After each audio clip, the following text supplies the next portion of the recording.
সাধনা করতে চাইছো অথচ তোমার পরিবেশ নেই, তুমি কি করবে?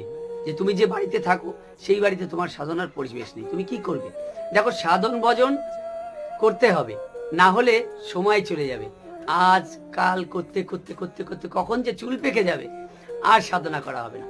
সুতরাং পরিবেশ থাকুক না থাকুক, কিভাবে তুমি সাধনা করবে তার পথ কিন্তু তোমাকেই বের করতে হবে। কেউ বলে দেবে না, কোনো জায়গায় গিয়ে খুঁজে পাবে না। সুতরাং সাধনা করতে গেলে তুমি কিছুদিনের জন্য অন্তত হলেও বাড়িতে থেকে পারো, বাইরে থেকে পারো, বা তুমি বাড়িতেই পরিবেশ যেভাবে পারো, একটা সময় নিশ্চয়ই আছে, তুমি খুঁজে দেখো, ভেবে দেখো। পরিবেশ নেই, পরিবেশকে দোষ দিলে হবে না।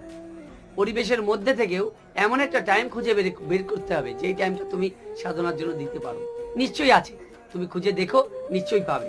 সুতরাং কাউকে দোষ দিয়ে লাভ নেই। আমাদের মানসিকতা কতটা আমরা সাধনা করব এর উপরে নির্ভর করে।